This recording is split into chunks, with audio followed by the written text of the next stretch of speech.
Hello everyone, welcome back to Blissful Diaries. Myself Sahajpreet Kaur, and in this video we'll be starting with class 11th biology chapter Plant Kingdom. So since this chapter is quite large, this video would be covering its introduction portion along with some initial theories of classification. So without wasting any time, let's get started. Hanji, so first of all we'll be starting with classification because it's very important. आपको पता हो कि आगे आप लोगों ने chapter में पढ़ना क्या है, तो सिंपली मैं क्लासीफाई कर रही हूँ, तो अभी देख लीजिए. The first criteria for classification is the presence or absence of embryo. तो as the name suggests, जिसमें embryo पाया गया उसको नाम दे दिया गया embryophytes. जिसमें embryo नहीं था, they were given the name thallophytes. अब thallophytes में क्या है कि these include the plants which are having a thallus-like body. Now, what is the term thallus? तो thallus वो plants जिनमें true root, true stem और true leaves नहीं होते हैं. मतलब सिंपली आप मान लो एक बेसिक सी फ्लैट मैट लाइक बॉडी होती है और इनमें एक ही फॉल करता है, बचा algae. Only algae falls in this category. Okay, moving forward बचे हमारे अब एम्ब्रियोफाइट्स. अब थैलोफाइट्स को तो निकाल दो, एम्ब्रियोफाइट्स आपके पास बच गए. अब एम्ब्रियोफाइट्स में से भी सेग्रीगेशन की गई उनकी जिसमें वास्कुलर टिश्यू पाया गया, उनको नाम दिया गया ट्रेकियोफाइट्स. अब vascular tissue I hope you all know कौन कौन से होते हैं, जाइलम और फ्लोएम. ठीक है, तो जिसमें ये पाया गया उनको नाम दे दिया गया ट्रेकियोफाइट्स. ब्रायोफाइट्स में ये नहीं थे. ब्रायोफाइट्स जो है ये एम्ब्रियोफाइट्स हैं but they don't have vascular tissue, therefore इनको अलग ऐसे छोड़ दिया. ठीक है, ट्रेकियोफाइट्स में से भी आगे क्लासिफाई किया गया ऑन द बेसिस कि भाई सीड है कि नहीं है. ठीक है, तो जिनमें सीड बनता था उनको नाम दिया गया स्पर्मेटोफाइट. इनको वी ऑल्सो कॉल स्नेरोग्राम्स. ठीक है, तो इनमें सीड बनता था. अब जो ये स्पर्मेटोफाइट्स थे, they were also segregated into two types which were gymnosperms and angiosperms. अब क्यों भाई, जो जिम्नोस्पर्म्स होते हैं these are naked seeds plants. मतलब कि इनमें जो सीड होता है दैट इज नेकेड, मतलब कि it's not covered by any ovary and fruit wall. ठीक है, और ये जो एंजियोस्पर्म्स हैं उसमें सीड कवर होता है, अच्छा खासा फ्रूट भी बनता है, फ्लावर भी बनता है. ठीक है, अब एंजियोस्पर्म्स को आगे दो क्लासेस में और डिवाइड कर दिया, डायकॉट्स और मोनोकॉट्स, ऑन द बेसिस के भाई एम्ब्रियो में कॉटिलेडन्स कितने होते हैं. अब ये भी आपको नेम से पता चल रहा है कि डायकॉट में 2 होते हैं और मोनोकॉट में 1 ही होता है. तो once again to sum up, जिसमें सबसे पहले हम लोगों ने क्या देखा कि भाई एम्ब्रियो है कि नहीं है, एम्ब्रियोफाइट्स अलग, थैलोफाइट्स अलग, बाय कर दो उसको. सेकंड क्राइटेरिया हम लोगों ने देखा कि भाई वास्कुलर टिश्यू है कि नहीं है, वास्कुलर टिश्यू वालों को क्या नाम दिया, ट्रेकियोफाइट्स. उसके बाद हम लोगों ने देखा कि भाई सीड बन रहा है कि नहीं बन रहा, उनको नाम दे दिया स्पर्मेटोफाइट. उसके बाद नेकेड सीड प्लांट्स को अलग निकाला, बच्चे एंजियोस्पर्म्स. उसमें से भी 2 क्लासेस को हम लोगों ने डिफाइन किया ऑन द बेसिस के भाई कॉटिलेडन कितने हैं. तो इसमें I want to focus on 2 terms. The first term is cryptogram. So basically this term is used to include all those plants which don't form seed. So I hope you can find it out. It includes algae, bryophytes and pteridophytes. Next very famous question for pteridophyte comes is vascular cryptogram. तो basically pteridophytes को vascular cryptogram बोलते हैं. The significance being vascular signify क्या करता है कि भाई इसमें vascular tissue है, और cryptogram कि भाई seed नहीं बनता. So this is very important in this chapter. So yes, next we will be doing is some important terminologies. It's very important क्योंकि इसका use आपको class 12 chapter reproduction and flowering plants में भी होने वाला है. तो बहुत unnecessary confusion हो जाती है इन terms के regarding, तो I hope आप इसको अभी clear कर लो. The first term we'll be discussing is gametophyte. तो भाई simple, the structure which produces gamete in a plant उसको gametophyte बोलते हैं. The second important thing about it is कि ये haploid है, इसको जरूर याद रखना. ठीक है, उसके बाद वेल इट्स नॉट नेसेसरी कि हमेशा सेक्स ऑर्गन्स हों. ठीक है, अगर हैं तो इन दैट केस मेल वाले को एंथ्रीडियम बोलते हैं, फीमेल वाले को आर्किगोनियम बोलते हैं.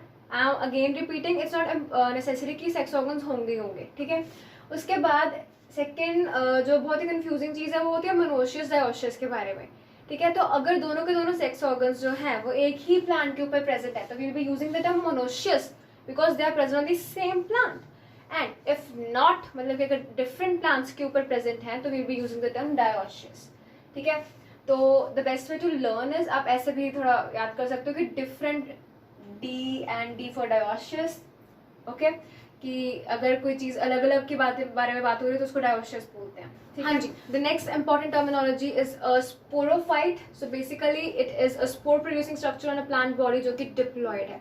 तो इसको क्लैरिफाई करके रखो कि मीटोफाइट हैप्लॉइड है और स्पोरोफाइट है वो diploid.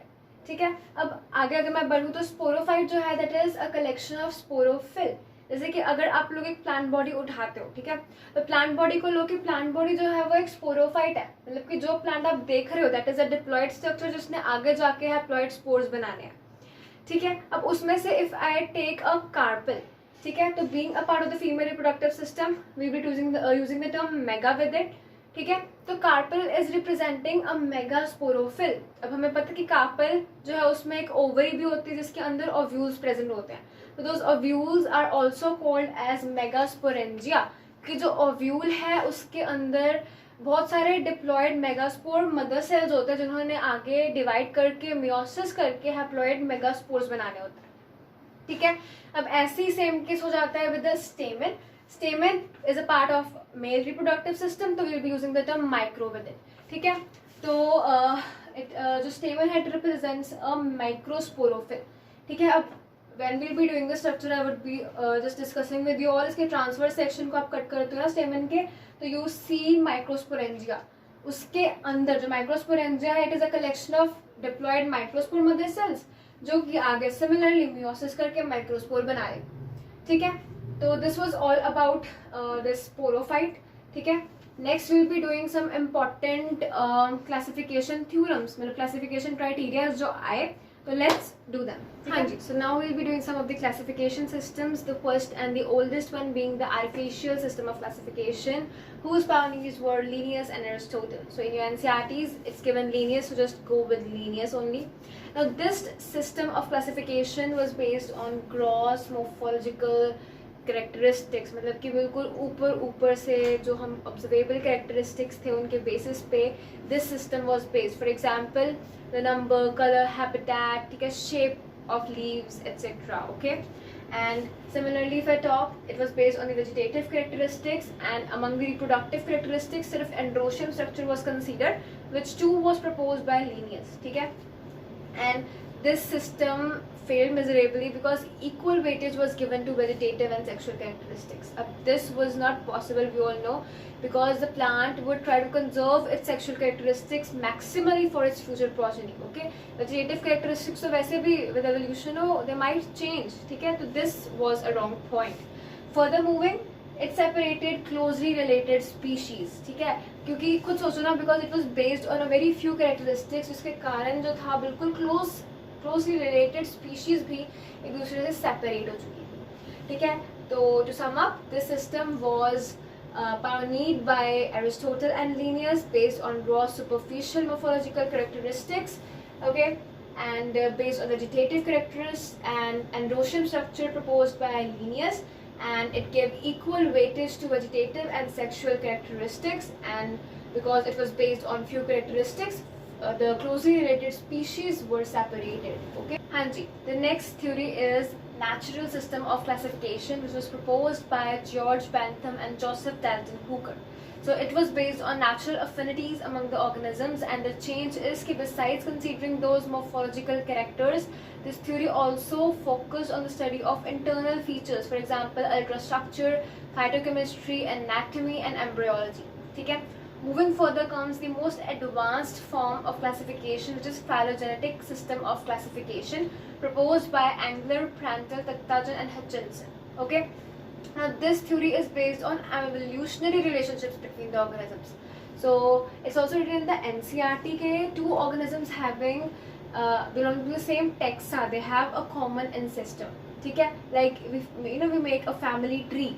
Okay, similarly for the study of evolution, ठीक है, for evolutionary purposes, the study of the ancestors till the modern progeny, ठीक है, that is called a cladistics and a cladogram. Similarly to a family tree is made. Okay, now this all was included in phylogenetic classification system. Forward we have is chemotaxonomy and cytotaxonomy, so don't get confused in it. ठीक है, तो basically cytotaxonomy जो है it is based on cytological information, मतलब कि chromosome के बाहर तक की इन्फॉर्मेशन, जैसे कि नंबर, बिहेवियर, स्ट्रक्चर एटसेट्रा। ठीक है, नॉट हम डीएनए आरएनए में नहीं घुसने वाले यहाँ पे। ठीक है, बिल्कुल एक्सटर्नल क्रोमोसोम के बाहर तक का अगर आपसे कोई डेटा पूछा है then it would be following into cytotaxonomy. ठीक है, अब इससे डीप क्लासिफिकेशन क्राइटेरिया था कीमोटैक्सोनॉमी।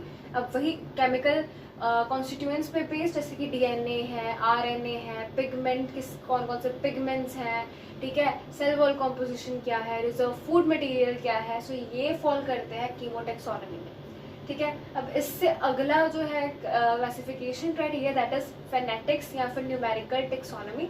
सो basically you don't need to get into much detail, जितना एनसीईआरटी में है उतना पढ़ लो, फिर भी तो basically it is based on observable characteristics जिनको इक्वल इंपॉर्टेंस दी जाती है। तो बेसिकली होता क्या है कि आपके पास एक सैंपल है, यू नीड टू फाइंड कि भाई इसको मैं कैसे क्लासीफाई करूँ, किस ग्रुप में रखूँ। तो क्या होता है कि ऑब्जर्वेबल कैरेक्टरिस्टिक्स हैं, इक्वल सिग्निफिकेंस, हर एक अपने अपने टाइप में हर एक की सिग्निफिकेंस है, उनको अलग अलग ना नंबर्स असाइन किए होते हैं।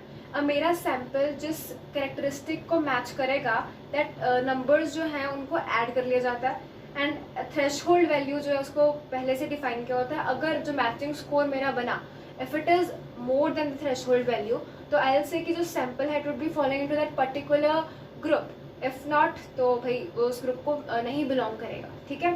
सो no need to get into this detail, just read the NCERT one कि भाई it is based on observable characteristics जिनको इक्वल इंपॉर्टेंस दी जाती है, एंड कंप्यूटर से ये सब काम हो रहा है। बहुत एक टाइम पे हम लोग बहुत सारा डेटा प्रोसेस कर लेते हैं, बहुत अच्छा हमारी स्पीड अप से काम होता है, ठीक है। एंड इसमें नंबर और कोड्स जो है वो असाइन किए जाते हैं, वही एक मैक्सिमम स्कोर ऑब्टेन किया जाता है, एंड उसके बेसिस पे क्लासिफिकेशन होती है। So with this, the classification criteria ends here. So with this, we come to the end of our video. Thanks for watching. Do subscribe my channel and like this video. Till then, bye bye.